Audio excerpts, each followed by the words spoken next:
Ya. Assalamualaikum warahmatullahi wabarakatuh. Perkenalkan, kami dari kelompok 17. Pada presentasi kali ini, kami akan memaparkan proyek yang telah kami kerjakan yang berjudul Visualisasi 3 dimensi misi Artemis 2 ke bulan dengan pergerakan orbit dan lintasan berbasis OpenGL. Sebelumnya, saya akan memperkenalkan anggota-anggota pada proyek ini, yaitu ada Gita Safira Zahra dengan ujung NPM 126, kemudian ada Dimas Aditya Rahman dengan ujung NPM 131, lalu ada Tirangga Kamal Baskara dengan ujung NPM 141, kemudian ada saya sendiri yaitu Muhammad Charan Muhammad Taslim dengan ujung NPM 143, dan yang terakhir ada Shirley Nandia M dengan ujung NPM 167. Terus selanjutnya, baik sekarang langsung saja kita masuk ke pembahasan yang pertama, yaitu latar belakang yang akan dijelaskan oleh saya. Perkembangan teknologi eksplorasi luar angkasa, khususnya misi Artemis 2, mendorong kebutuhan media pembelajaran yang lebih interaktif untuk memahami lintasan orbit dan perjalanan antariksa. Oleh karena itu, dikembangkan visualisasi 3 dimensi berbasis OpenGL yang mampu menampilkan pergerakan bumi, bulan, dan roket Artemis 2 secara real-time sehingga simulasi terlihat lebih menarik dan mudah dipahami. Selanjutnya. Nah, adapun tujuan proyek kami yaitu yang pertama membuat visualisasi 3 dimensi Artemis 2, yang kedua menampilkan orbit dan lintasan, lalu yang ketiga simulasi real time menggunakan OpenGL, dan yang terakhir media pembelajaran interaktif. Selanjutnya, untuk bagian metodologinya akan dijelaskan oleh rekan saya yaitu oleh Dimas. Silakan. Terima kasih pada moderator telah memberikan saya waktu untuk penjelasannya. Metode yang digunakan dalam proyek ini adalah MDLC atau Multimedia Development Life Cycle. Karena sesuai untuk pengembangan aplikasi multimedia interaktif berbasis grafik 3D menggunakan OpenGL, proses pengembangan dilakukan secara bertahap mulai dari perancangan konsep, pembuatan objek 3D yaitu bumi, bulan, dan roket Artemis, implementasi animasi orbit dan lintasan perjalanan, hingga proses rendering dan pengaturan kamera. Metode ini membantu pengembangan sistem menjadi lebih terstruktur, mudah dievaluasi, dan menghasilkan visualisasi yang interaktif serta menarik. Sekian dari penjelasan saya kembalikan ke moderator. Terima kasih.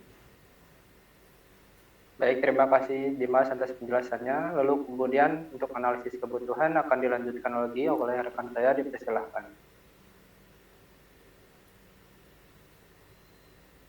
Baik, di sini ada analisis kebutuhan yang dimana terbagi menjadi dua, yaitu kebutuhan fungsional dan kebutuhan non-fungsional. Di mana kebutuhan fungsional dibagi menjadi 6, yaitu pertama, sistem dapat menampilkan objek 3D berupa bumi, bulan, dan roket Artemis 2 tersebut. Yang kedua, sistem dapat menampilkan animasi pergerakan roket menuju bulan. Yang ketiga, sistem dapat menampilkan lintasan orbit perjalanan roket. Yang keempat, sistem dapat menampilkan rotasi bumi dan bulan. Yang kelima, sistem menyediakan kontrol kamera atau sudut pandang untuk melihat objek dari berbagai arah. Dan yang terakhir, sistem dapat menjalankan simulasi secara real-time menggunakan OpenGL. Kemudian ada kebutuhan non-fungsionalnya. Yang pertama yaitu sistem harus mampu menjalankan visualisasi secara real-time. Yang kedua, sistem menggunakan library OpenGL untuk pengolahan grafis 3D-nya. Yang ketiga, sistem memiliki performa yang ringan dan responsif. Yang keempat, sistem kompatibel dengan sistem operasi Windows. Dan yang terakhir, sistem mampu menampilkan animasi 3D secara stabil tanpa error rendering. Selanjutnya. Selanjutnya di sini ada perancangan objek 3D, di mana perancangan objek 3D dilakukan untuk membangun seluruh elemen utama dalam simulasi misi Artemis 2 ini. Seperti contohnya itu bumi, bulan, roket, dan lintasan orbitnya. Objek dibentuk menggunakan primitif objek pada OpenGL seperti sphere, silinder, cone, dan plane yang kemudian dikombinasikan menjadi visualisasi 3D yang lebih kompleks dan realistis. Nah, selain itu pun diterapkan transformasi objek berupa translasi, rotasi, dan scaling untuk menghasilkan animasi pergerakan yang dinamis dan interaktif. Saya kembalikan lagi ke moderator. Terima kasih. Terima kasih untuk saudara Gita. Mungkin untuk implementasi dan OpenGL-nya juga akan dilanjutkan oleh rekan saya. Dipersilakan. Baik, terima kasih kepada moderator. Untuk selanjutnya itu implementasi OpenGL, di mana implementasi ini sebagai library utama untuk membangun visualisasi 3D pada project Artemis. OpenGL digunakan dalam proses rendering objek 3D seperti bumi, bulan, dan roket, pengaturan kamera, transformasi objek, serta pencahayaan menggunakan shader agar tampilan menjadi lebih realistis. Selain itu, OpenGL juga mendukung proses animasi dan interaksi secara real time melalui render loop sehingga visualisasi dapat berjalan secara dinamis dan interaktif. Next. Selanjutnya ada hasil pengujian dan analisis. Untuk hasil pengujian, uji tampil visual bumi, bulan, roket, tile, bintang, dan roll tampil sesuai rancangan. Untuk uji performa stabil 60 fps sepanjang pengujian startup kurang dari 1 detik, file 2500 titik dan result window untuk mempengaruhi performa. Uji interaksi, seluruh kontrol mouse berfungsi dengan baik sesuai spesifikasi. Selanjutnya analisis hasil, analisis visualisasi, tampilan edukasi tercapai, kekurangannya belum ada tekstur permukaan planet. Analisis performa, arsitektur terbukti efisien untuk animasi real time. Analisis akurasi lintasan, skala jarak bumi, bulan sesuai. 6 fase trajektori mempresentasikan konsep free return Apollo berbasis interpolasi geometri, bukan simulasi fisika, sesuai untuk tujuan edukatif. Dikembalikan kepada moderator. Baik, terima kasih untuk Shirley atas penjelasannya. Lalu untuk bagian kelebihan dan kekurangannya akan dijelaskan oleh rekan saya, oleh Tirangga. Dipersilakan. Baik, terima kasih kepada moderator. Saya akan menjelaskan kelebihan dan kekurangan. Untuk kelebihannya, yang pertama visualisasi 3D real time. Sistem mampu menampilkan simulasi orbit Artemis 2 secara real time dengan frame rate yang tinggi dan stabil berkat optimasi OpenGL. Yang kedua, interaksi tinggi. Pengguna dapat mengontrol sudut pandang kamera secara bebas sehingga dapat mengamati lintasan dari berbagai perspektif. Yang ketiga, representasi visual akurat. Lintasan orbit yang ditampilkan mempresentasikan fase-fase misi Artemis 2 secara proporsional dan dapat diandalkan untuk tujuan edukasi. Yang keempat, performa optimal. Simulasi berjalan dengan lancar pada hardware standar berkat pipeline rendering yang efisien. Yang terakhir, tampilan estetis. Pengguna shader dan efek pencahayaan menghasilkan tampilan yang menarik dan realistis. Untuk kekurangannya, yang pertama, akurasi fisika terbatas. Simulasi lebih menekankan pada aspek visualisasi dibandingkan simulasi fisika yang presisi, sehingga belum memperhitungkan seluruh gaya gravitasi secara akurat. Yang kedua, ketergantungan pada GPU. Performa sistem sangat bergantung pada kemampuan GPU, sehingga pada hardware lama atau tanpa dukungan OpenGL yang memadai, sistem mungkin tidak berjalan optimal. Yang ketiga, data misi statis. Data lintasan yang digunakan bersifat statis dan belum mendukung pembaruan data misi secara dinamis. Yang terakhir, tidak ada mode VR. Simulasi belum mendukung visualisasi berbasis virtual reality atau VR yang dapat meningkatkan pengalaman imersi pengguna. Sekian, saya kembalikan ke moderator. Terima kasih atas penjelasannya, Tirangga. Mungkin itu saja yang dapat kami sampaikan pada presentasi kali ini.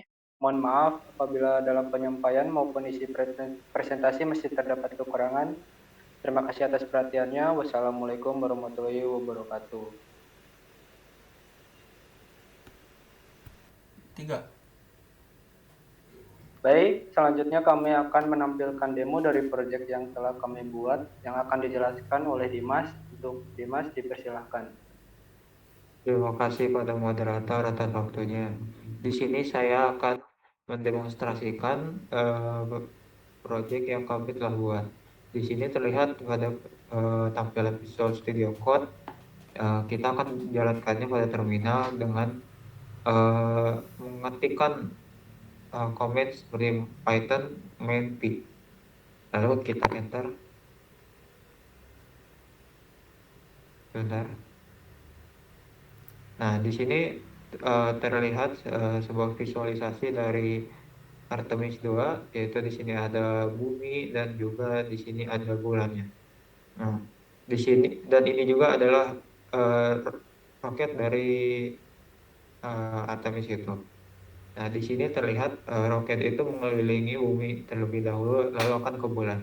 Di sini memiliki kekurangan, yaitu lintasannya sedikit bermasalah karena sebelumnya sudah diprogram, tetapi tetap saja tidak menemukan titik terangnya yang tidak sesuai dengan hasil asli yang ada di real time-nya. Itu kekurangannya. Lalu pada rendering planetnya juga tidak mulus sesuai yang kita harapkan. Dan kita di sini bisa mengrotasikan kameranya, jadi kita bisa melihat di sudut pandang bulan dan juga sudut pandang dari planet bumi itu sendiri. Dan juga di bawah sini ada ruler, yaitu jarak dari bulan ke bumi atau bumi ke bulan itu, dan juga ada distance scale-nya, jadi 1 GL unit sama dengan 10.000 km. Nah, sekian dari demonstrasi yang saya bisa lakukan. Saya kembalikan ke moderator. Terima kasih. Baik, terima kasih kepada Dimas yang telah menjelaskan demonstrasi. Mungkin sekian dari kelompok kami. Mohon maaf bila ada kekurangan. Wassalamualaikum warahmatullahi wabarakatuh.